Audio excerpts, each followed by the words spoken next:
Crystal Bridges Museum of American Art is located in Bentonville, Arkansas, and it consists of both an art museum and an arboretum, a huge campus of natural landscapes. So the goal of Crystal Bridges is to bring stories of American art across media and across time in this rich historical and contemporary collection to people in Arkansas and the surrounding states, as well as visitors nationally and internationally, and also to connect art with nature. Through the galleries, you'll see moments when, through windows and architectural features, the works of art inside, the landscape outside, and the building around them are connected. So that's part of the philosophy of defining a kind of new museum experience. And the goal is really to tell multiple and diverse stories of American art through a collection that we're continuing to grow. And the museum was founded in 2011 by Alice Walton. The permanent collection is always free. The exhibition we're sitting in is America 250 CommonThreads, and this is Crystal Bridges' response to the moment of 2026 and the semi-quincentennial, or 250th, of the signing of the Declaration of Independence. We wanted to create a special exhibition to commemorate this moment and think about how exhibition making and art making have always been at the center of Americans marking the 100th, the 200th, and now the 250th. The reason that quilts feature so prominently in this exhibition is that we're really interested in objects in relation to memory, how objects can function as historical documents, and quilts serve all those purposes, as well as being a really active through line that we can trace through these 2 centuries of American art. We have quilters who are volunteers from local quilt guilds sewing live in the galleries during almost every hour that we're open. So that is this active live core of an exhibition that spans paintings, whirligigs, wood carvings, archival documents, as well as quilts, historic and contemporary. The reason that quilts feature so prominently in this exhibition is in part because we worked closely with the American Folk Art Museum on a lot of the loans in the exhibition, and so we drew from this national collection from really the 1840s to the present to think about different traditions of quilting that give us a real regional range in thinking about who is an American artist, as well as allow us to bring women's stories into a historical framework that can often get centered on founding fathers and men circa the 18th century. I think many of our visitors come in thinking of as perhaps neutral or domestic or kind of closed away in people's home spaces, and showing how that has always been a very public-facing art form for some makers, and has always been politically engaged. So another goal of the exhibition is to highlight different modes of civic engagement, from literally voting to sewing, and that's an early example of that kind of activity. The goal of the exhibition was not to do a deep dive in the moment of the Revolutionary War, but to think about its reverberations and concepts of nation and national history into the future. And in doing that, we wanted to mobilize women artists, artists of color, artists who maybe didn't professionally associate with academic art, maybe didn't call themselves artists in their lifetime, but are essential to the story of American art. And so quilts, in addition to many types of art that falls within the realm of folk art and folklore studies, as well as vernacular or self-taught art, all these categories that are really porous and in some ways flow into each other, those are central in addition to the kinds of paintings you might expect to see in an America 250 exhibition. So there's an incredible Baltimore album quilt in a section of the exhibition called Revolutionary Documents that considers how we know history, what archives and documents we look to, from an engraving of the Declaration of Independence and manuscripts to this Baltimore album quilt made by a family whose names we don't know around Baltimore in the 1840s or the 1850s. It has this incredible State House building in the center that may be the US Capitol, the Maryland State House, reflects this kind of official neoclassical governmental architecture translated into the language of red and pink applique in the central square. We wanted to focus on, to highlight a Baltimore album quilt because we're thinking about objects of material culture that are documents with many signatories, much like the Declaration of Independence. So this act of many women in Maryland making squares for show, bringing them together into a communal statement, we're drawing a parallel with this act of signing a political document, and we really wanted to showcase how quilt function as sort of statements and enter the realm of politics. That album quilt is important also because it's not made for a bed, it's made for show. The exhibition begins before the American Revolution in the second half of the 18th century, but it doesn't stay there. It walks us through all these moments that have inflected how we remember 1776, and one key moment for us as curators is the Civil War. So we want to think about the centennial of the United States happening in 1876, America 100, happens in the midst of Reconstruction, happens after this moment when it's unclear if the Republic will continue. And so many of the things that we understand about the American Revolution and remember is, in my opinion, filtered through the Civil War, through the discussions that happen around what America means in the 1860s. And one of the quilts that work for us is this object on loan from Historic Arkansas Museum called the Secession Quilt, made by a woman named Mary G. McPherson outside of Little Rock in West Point, Arkansas. She made it in the early 1860s for a Confederate raffle with the intention to sell it to raise money for the Confederacy. And that quilt is a difficult object. It's an object that we have given a great deal of care to exhibiting and labeling in a very conscious way, because it depicts on the quilt top an early version of the Confederate flag, not the one that we know, but one that maybe brings people in without them recognizing that this is a Confederate object. And then upon reading the label, they understand the complexity of the stars and stripes of the American flag, the many different agendas toward which they've been put. So the Secession Quilt by Mary McPherson was important to include also because we wanted to understand quilting as a political act, quilting as something that is not necessarily, doesn't always bring everyone together, that it's not this neutral story of American unity, but it also helps us tell all these complex histories of the concept of the United States being contested and threatened and then reshaped from the Civil War into Reconstruction. There's a quilt by Carla Edwards made in 2017 in part in response to the 2016 election. She calls it Bonfire, and it's this quilt top that is stitched in bars from nylon American flags, commercially produced. She likes to buy them at places like Walmart because she wants to work with these flags that people have on their porches that are really a part of everyday life.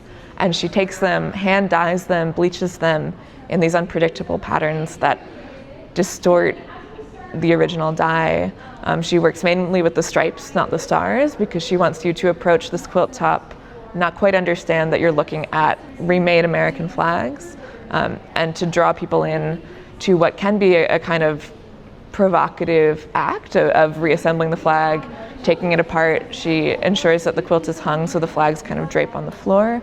So playing with the flag protocols and messing them up, but in service of thinking about visual literacy of these national symbols like the American flag that we all have in our day-to-day lives, and how we can scramble them and make new symbols. So that is really her goal, is to kind of ask, how much does it take to recognize an American flag? What does it mean when you see one?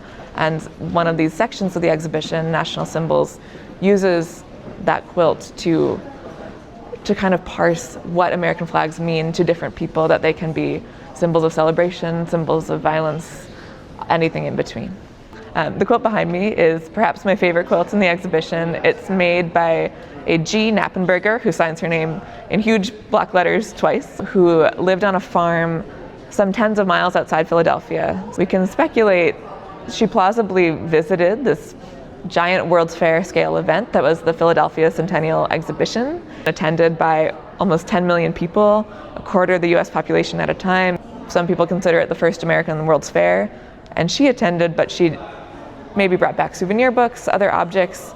More important than that was this quilt that she made, where she places the letters of her name on par with, even bigger than, the letters for Centennial. And so this object is important to me because it suggests that every time someone makes a work for America 100, America 200, America 250, It is as much about the nation as about this personal history and who she was, documenting her life. And then it has this incredible Pennsylvania German series of symmetrical hearts and birds and this pink rushed effect. So it is materially a pretty striking and distinctive quilt in the exhibition. The Quilters in Residence project is the core engagement within the exhibition America 250. And in this project, we have partnered with 5 guilds in Northwest Arkansas, Bella Vista Calico Cut-Ups, Dogwood Quilters Guild, Pieces and Patches, the Northwest Arkansas Modern Quilt Guild, and QUILT, Quilters United and Learning Together in Springdale. So these 5 amazing guilds have come together with volunteers who are in the galleries sewing, piecing, and quilting during practically every hour that the exhibition is open. The quilt behind me is called Melanin Activation by the artist Basil Kincaid. He made it from 2020 to 2022. We purchased it from the artist. He's from St. Louis, but many of the women in his family were quilting in Arkansas. When working in St. Louis, he had a vision of his grandmother and was called to begin quilting. So he now has a studio in Accra in Ghana where he works with a team of sewers and sewists to make these large-scale figural quilts that incorporate sequins, fabrics from Nigeria and Ghana, and the special kind of sparkly lace that is made there as well. So he's a quilter who combines lots of different materials. When he speaks about the quilt Melanin Activation, he was interested in his experience first being in West Africa and feeling activated by the sun and by this environment. And so it's partly about the importance of sunlight and color, the way these things are kind of drawn to his artistic practice, and the relationships between places, between St. Louis and Ghana and the United States and West Africa. Yeah, so this quilt we felt was important to include in this culminating gallery of the exhibition, the titular section, CommonThreads, because it incorporates so many different historical and contemporary quilting practices. So the kind of patchwork that Basil is interested in, which combines even his own clothes, and that gesture connects him to a lot of Black Southern quilters in the United States, to this Gee's Bend quilt by Loretta Petway Bennett that I can see across the gallery and is in dialogue with Basil's quilt. So we wanted to bring that quilting tradition to the fore and then consider how he's reinterpreting it and introducing figural elements and applique in this kind of melange of lots of different practices. Okay. Crystal Bridges reached out to different various quilting groups in Northwest Arkansas with the opportunity to come and quilt. They had a kind of a wish list of what they wanted to do with this program. And then they invited the quilters to come in and brainstorm with them. And our guild, when I got the email, I was president at the time and I could not answer the email fast enough. When we began the Quilters in Residence project, we were thinking about the creation of quilt kits that we could send to classrooms, and who would pick the materials, think about the prompt, what kids would do with the blocks, and we turned to Basil as this kind of consulting artist who came up with the idea of mapping squares to regions, so giving different regions different colors. And then he also was really interested in the simplicity and efficacy of fabric marker as what kids would use to draw on the squares. And he designed the prompt, which asked kids to think about symbols, but also about how abstraction can work in a quilt and can help them communicate. The Quilters in Residence program contains over 150 quilters that have volunteered. They spend 4 hours in a shift. They had worked with Basil Kincaid as the artist to put kind of the project together. So each kid is putting their design on the block, whatever they want to share. It's their little story, and it's a 6-inch block. And then these are coming in from different parts of the Arkansas. And they were asked in the program to share their thoughts, hopes, or memories of America. The first one that came back that I read was from an 8-year-old, and he said, "I hope we don't go into World War III." And this is before the conflict of what's happening today in Iran. And so then the next two I looked at were same schoolmates, one was 13, one was 14, two young men, and one said, I love American parks because they're much safer than Central America where I was raised. His schoolmate said, I hope that America becomes less violent and more equality.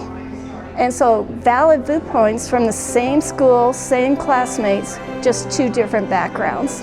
The other one that really struck me was a young lady, and her block is two young girls on the block, and she said, I never felt so free until I met my community of queers.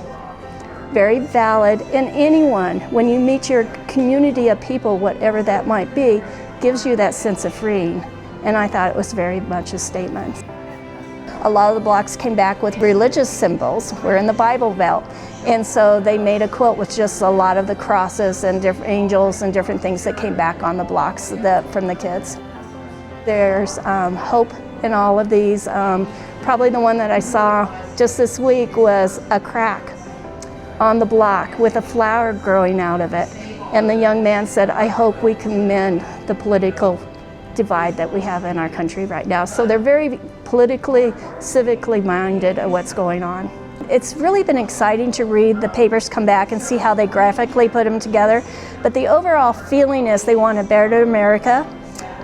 They have hopes for just things improving in the world. So their energy, their hope, and just how civic and politically aware they are of what's going on in the world has been amazing. What an exciting opportunity to share our art and craft in a museum, and it's exposing a ton of young people to quilting in the state of Arkansas.